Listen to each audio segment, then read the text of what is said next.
बिस्मिल्लाहिर्रहमानिर्रहीम। Boys and girls, आज हम इंशाल्लाह इस चैप्टर को वाइंड अप करने जा रहे हैं। Chapter 8 acids, basis and salts का आज लास्ट टॉपिक है, that is about salt hydrolysis.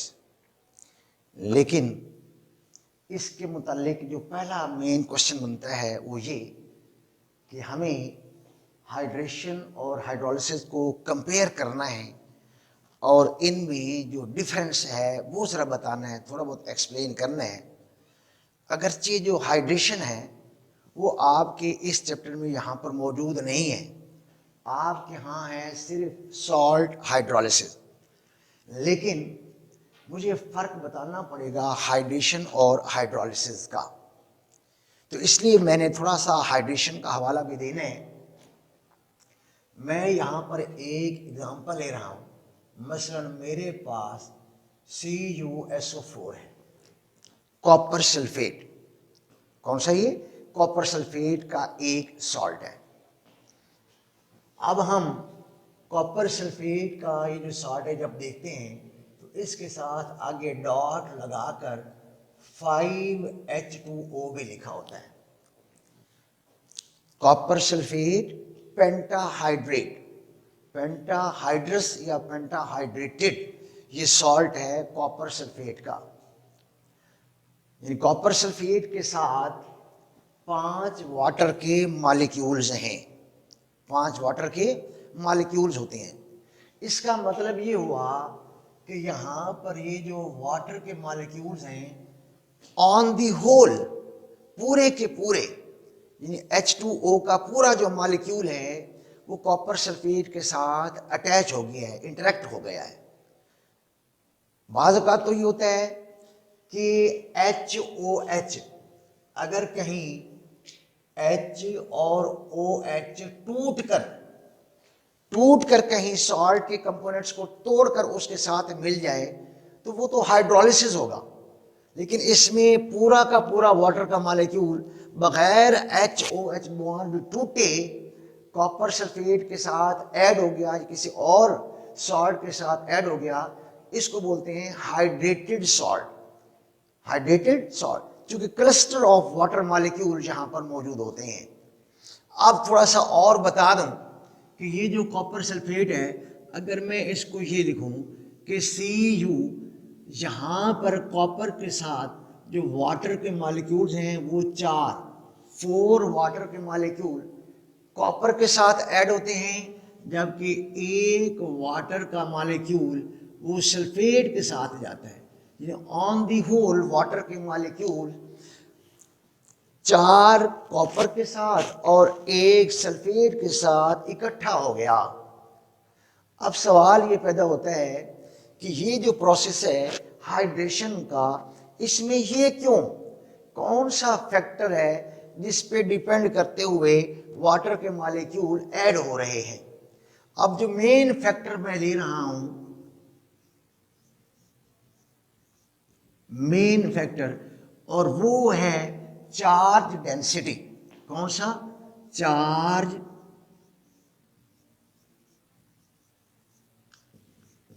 Density, ये मेन फैक्टर है। डेंसिटी आप लोगों ने पहले पढ़ा हुआ है कि डेंसिटी क्या होता है, D = mass per unit volume. Density क्या है? मास भी आप लोग पढ़ते हैं, मैस भी पढ़ते हैं, तो mess per unit volume. Volume का मतलब क्या होता है? साइज। वॉल्यूम का मतलब क्या है? साइज। जब हम बात करेंगे चार्ज डेंसिटी की, खाली जो डेंसिटी है D वो किसके बराबर होती है?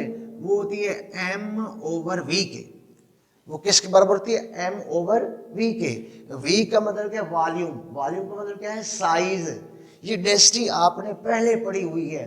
लेकिन जब हम बात करेंगे चार्ज डेंसिटी, यहाँ पर मैंने एब्रिवेट कर दिया इसको, चार्ज का C ले लिया और डेंसिटी का D ले लिया, तो चार्ज डेंसिटी।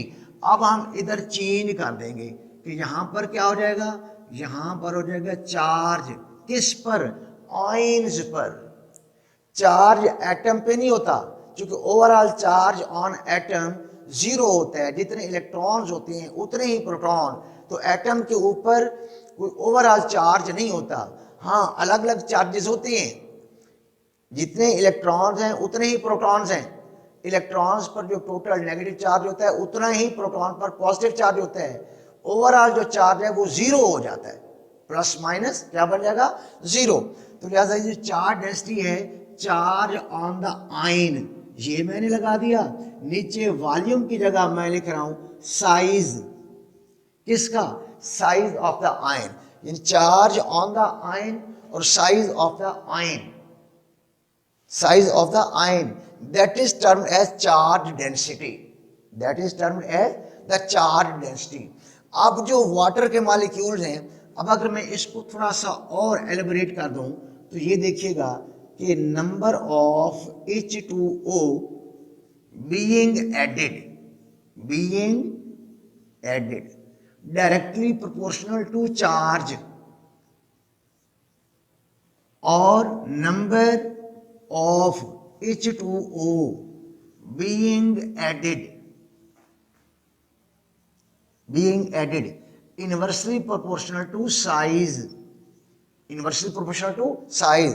तो इसलिए मैंने ऊपर वाले फैक्टर को मेन फैक्टर ले लिया कि charge density is equal to charge divided by size. अब मैं अगर कॉपर का ले लूं तो जरा देखिएगा, ये जो Cu इसके ऊपर +2 चार्ज है, इसके क्या है, +2 चार्ज है।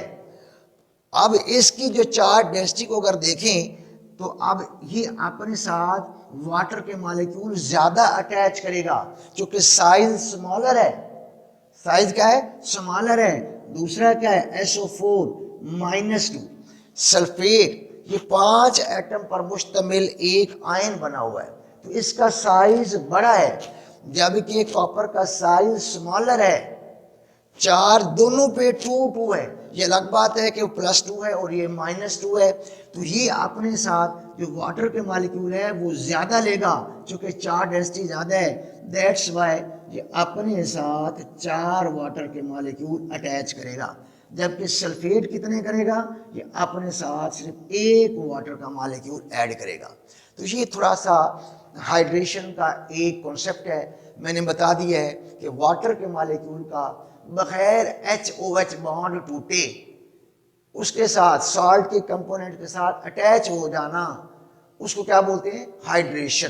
क्या बोलते हैं, हाइड्रेशन। अब हम अपने असल टॉपिक पे आ रहे हैं और वो क्या है, हाइड्रोलिसिस। मैंने थोड़ा सा आपको बता भी दिया है कि हाइड्रोलिसिस का मतलब ये है कि HOH, यहाँ पर भी वाटर सॉल्ट के कंपोनेंट के साथ ऐड होता है, लेकिन कैसे, इस बॉन्ड के टूटने के बाद ये बॉन्ड, वाटर का अपना बॉन्ड भी टूटेगा और सॉल्ट के जो हिस्से हैं वो भी अलग हो जाएंगे, उसके जो कैटन्स और एनायंस हैं वो भी अलग हो जाएंगे, और वाटर का HOH वाला बॉन्ड जो है ये भी टूट जाएगा। अब कहीं H जाएगा और कहीं OH आ जाएगा, तो इसलिए इसको क्या बोलते हैं, hydrolysis of the salt, hydrolysis of the salt. अब हाइड्रोलिसिस ऑफ द सॉल्ट में हमने कुछ सॉल्ट्स की टाइप्स करनी है। क्या करनी है, क्योंकि बाज़ का क्वेश्चन ये आता है कि 3 एग्जाम्पल दे दें एसिडिक सॉल्ट्स की, 3 एग्जाम्पल्स दे दें बेसिक सॉल्ट्स की, और 3 एग्जाम्पल्स दे दें न्यूट्रल सॉल्ट्स की। अमूमन ये क्वेश्चन पूछा जाता है, ये 3 नंबर का होता है कि 3 एग्जाम्पल एसिडिक सॉल्ट की, 3 एग्जाम्पल बेसिक सॉल्ट की, और 3 एग्जाम्पल किसकी, 3 देनी है न्यूट्रल सॉल्ट्स की। तो अब मैं सबसे पहले तो आपको ये बताऊं कि एसिडिक सॉल्ट,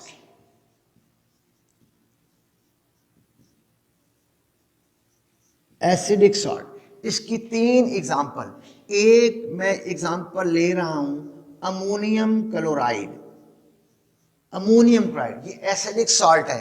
एक और ले रहा हूं AlCl3 एल्यूमिनियम क्लोराइड। एक और एग्जाम्पल ले रहा हूं CuSO4 कॉपर सल्फेट। जो 3 एग्जाम्पल किसकी आ गई, एसिडिक सॉल्ट की, एसिडिक सॉल्ट की। अब अगर वो कभी कहे कि एसिडिक साल्ट की जस्टिफिकेशन दें, वो यूं कह दे कि अमोनियम क्लोराइड एसिडिक साल्ट क्यों है, अमोनियम क्लोराइड जो है ये एसिडिक साल्ट क्यों है। कि अब अगर मैं जस्टिफिकेशन का लफ्ज लिखूं,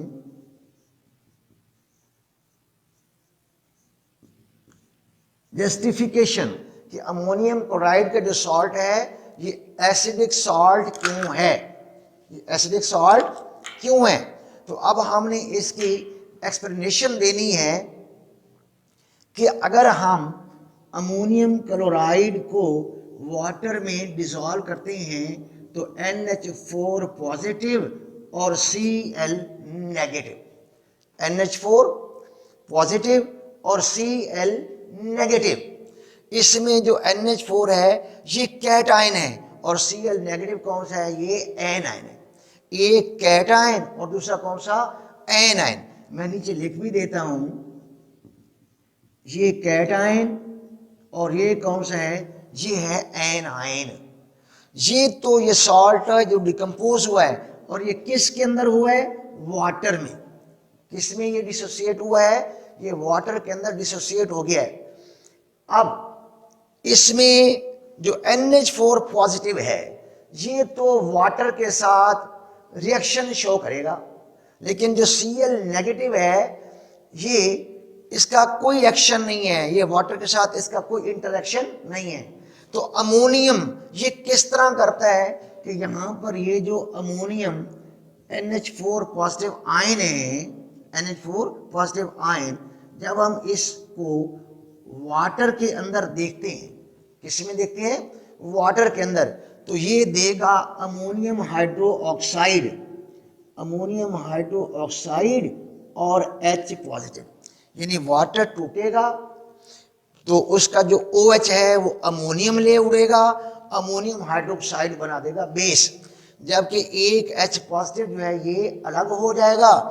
अब ये जो बेस बनी है ये वाली, ये वीक बेस है। कौन सी है ये, वीक बेस है। तो H पॉजिटिव क्या हुआ, ये स्ट्रॉन्ग एसिड है।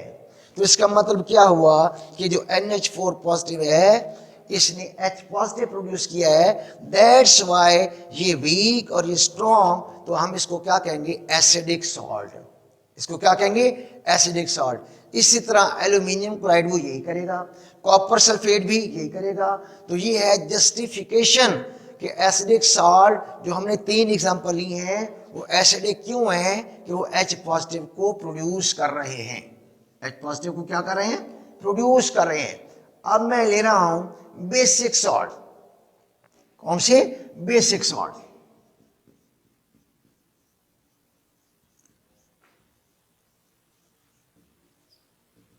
पहले तो हम इसकी 3 एग्जांपल लेंगे। एक मैं ले रहा हूं CH3COO और यहां पर क्या है, Na। O नेगेटिव होता है और Na पॉजिटिव।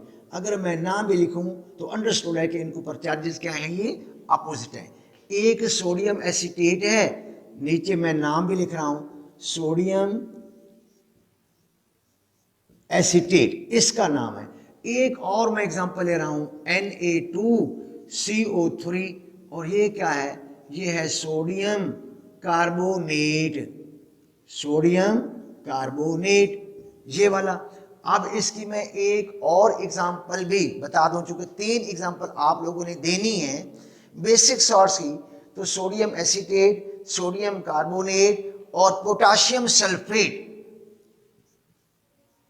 K2SO4, ये क्या है, ये है पोटाशियम और आगे क्या है, ये सल्फेट। तो ये 3 एग्जांपल आ गई किसकी, बेसिक सॉल्ट्स की। दोबारा सुन लें बेसिक सॉल्ट के example, sodium acetate, sodium carbonate, sodium phosphate, potassium sulphate. तो मैंने ये 3 एग्जांपल लिख दी हैं। ये 3 वो किसकी थी, 3 एसिडिक सॉल्ट की, ये 3 किसकी हैं, बेसिक सॉल्ट की। अब हम इसकी जस्टिफिकेशन कि आखिर ये बेसिक क्यों है, क्यों ये तीनों सॉल्ट जो है ये बेसिक है। फॉर एग्जांपल मैंने पहले सोडियम एसीटेट ले लिया, क्या ले लिया, सोडियम एसीटेट। ये CH3 COO और ये Na, सोडियम एसीटेट। अब ये सोडियम एसीटेट जब हम इसको हम वाटर में डालेंगे तो ये हमें क्या प्रोवाइड करेगा, CH3COOH। एक तो वाटर का इसने H ले लिया, साथ क्या आ गया OH नेगेटिव, साथ क्या आ गया Na पॉजिटिव, Na पॉजिटिव। अब खुद सोचिए, C पहले क्या बना CH3COOH, साथ क्या आ गया OH नेगेटिव, प्लस क्या Na पॉजिटिव। इसमें ये जो एसिटिक एसिड है ये वीक है, ये कौन सा है, ये वीक एसिड है, जबकि ये वाला क्या है, ये बेस है जो कि स्ट्रॉन्ग बेस है। और सोडियम जो है ये वाटर के साथ इंटरेक्ट नहीं करेगा, सोडियम वाटर के साथ इंटरेक्ट नहीं करेगा। तो acetate ion is hydrolysed in water to give acetic acid and OH negative ions, और ये फ्री हो जाते हैं, जबकि Na positive ion is not hydrolysed. तो इस तरह जो अब सॉल्यूशन बनेगा वो कौन सा होगा, बेसिक। कौन सा होगा, बेसिक। तो वो ये साल्ट कौन सा है, बेसिक इन नेचर है, तो OH नेगेटिव की वजह से ये बेसिक सॉल्यूशन बन जाएगा। ये मैं इसको दोबारा जरा जगह बना के दोबारा लिखता हूं ताकि आपको क्लियर नजर आए। CH3COO और ये Na प्लस क्या है, इसमें H और ये OH goes to form CH3COOH weak acid है, प्लस क्या है OH नेगेटिव है, प्लस क्या है Na पॉजिटिव। ये तो वाटर के साथ हाइड्रोलाइसिस नहीं करेगा, ये OH नेगेटिव आयन वाटर में मौजूद रहेंगे, और ये जो एसिड है ये कौन सा है, ये है वीक एसिड। लिहाजा ये सॉल्ट कौन सा होगा, बेसिक इन नेचर। तो जो सॉल्यूशन बनेगा that will be basic in nature. अब मैं नेक्स्ट जो टाइप ले रहा हूं वो है न्यूट्रल सॉल्ट।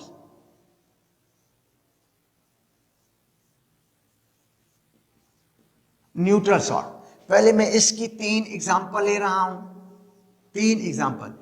एक तो वेल नोन है NaCl, एक है KBr NaCl, और दूसरा कौन सा है, ये है KBr या KCl। एक तीसरा ले लेता हूं और वो है सोडियम सल्फेट Na2SO4। अब अगर वो आपसे जैसे सवाल में पूछा है उसने कि 3 एग्जांपल दो, 3 एसिडिक सॉल्ट्स की आ गई, 3 बेसिक सॉल्ट्स की आ गई, और 3 हमने न्यूट्रल सॉल्ट्स के लिए। अब ये जो न्यूट्रल सॉल्ट्स बन रहे हैं,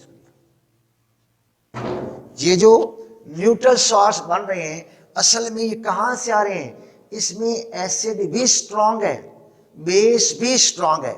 जैसे HCl प्लस NaOH बनेंगे क्या, NaCl प्लस वाटर।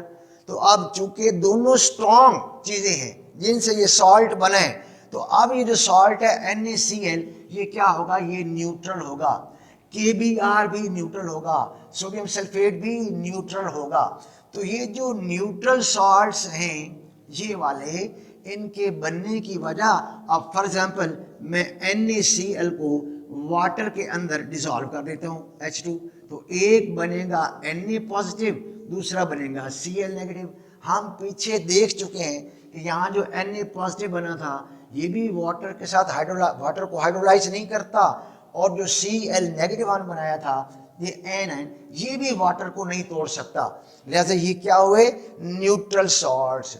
इनको क्या कहेंगे, तो ये जो न्यूट्रल सॉल्ट की A टाइप है, ये कौन सी टाइप है, ये A टाइप है, जो कि स्ट्रॉन्ग एसिड और स्ट्रॉन्ग बेसिस से हासिल हुए हैं। मैं यहां पर इन्वर्टेड कॉमास में लिख देता हूं कि above salts come from strong acids and strong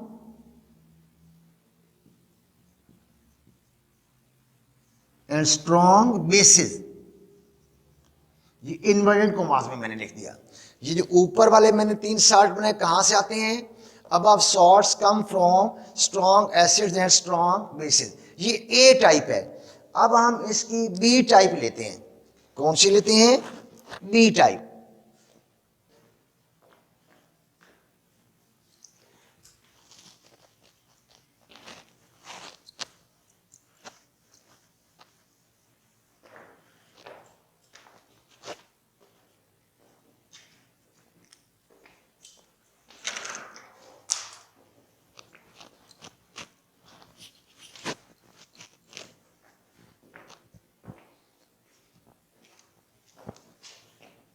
अब उसी की हम बी टाइप ले रहे हैं। पहले हमने ए ली है तो अब बी ले रहे हैं। ये न्यूट्रल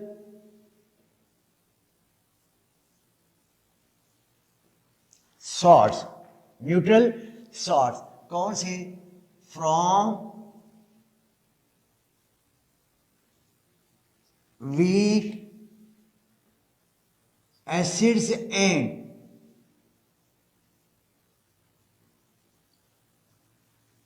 वीक बेसिस। ये स्ट्रॉन्ग एसिड्स और स्ट्रॉन्ग बेसिस से थे, और ये कौन से हैं? वीक एसिड्स और वीक बेसिस। मैं जैसे एक एग्जांपल ले लेता हूं कि एसिटिक एसिड और अमोनियम हाइड्रोक्साइड। एसिटिक एसिड भी वीक है और जो अमोनियम हाइड्रोक्साइड ये भी वीक है। दोनों एसिड भी वीक और बेस भी वीक। तो अब इससे जो सॉल्ट बनेंगे वो भी न्यूट्रल ही होंगे, वो भी न्यूट्रल ही होंगे। क्योंकि ख्याल रखिएगा, मैं यहां पर एक लफ्ज ऐड कर देता हूं, दे मे बी न्यूट्रल, वो भी न्यूट्रल हो सकते हैं, लेकिन उसको चेक करने का तरीका, हो सकने की वजह, हो सकते हैं, ये डिपेंड करेगा पी के ए और पी के बी वैल्यू पर, पी के बी और पी के ए की वैल्यू पर। तो एंड पर मैं ये लिख भी दूंगा। तो अब मैं इसकी 3 एग्जांपल ले रहा हूं। जैसा कि हमने हर एक की 3 ली हैं, तो इसकी भी हम एक मैं एग्जांपल लेता हूं। वीक एसिड है हमारे पास CH3COOH है, प्लस में अमोनियम हाइड्रोक्साइड ले लेता हूं, NaOH goes to form CH3COONH4, ammonium acetate, plus क्या आएगा? ये आएगा वाटर। तो ये जो मैंने सपोज किया है अमोनियम एसीटेट, ये न्यूट्रल है। These salts can be checked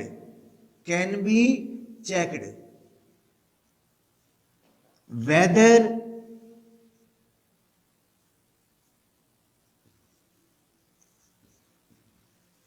they are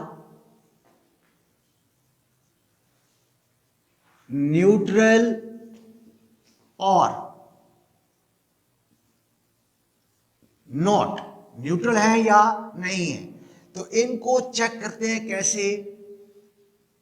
with their pKa, inverted commas में लिख रहा हूं, pKa एंड pKb, इनकी मदद से हमें पता चलता है कि वाकई ये न्यूट्रल है या नहीं। तो इसलिए मैंने लफ्ज इस्तेमाल किया can be check, they may be neutral. तो इसका मतलब है कि न्यूट्रल नहीं भी हो सकते। ये तो हमें क्या चीज बताएगी? pKa एसिड्स की और pKb बेसिस की। तो इसके साथ ही ये जो चैप्टर 8 था ये फिनिश हो चुका है। अब हम इसके बाद नया जो चैप्टर लेंगे वो है chapter number 10, that is about the solution.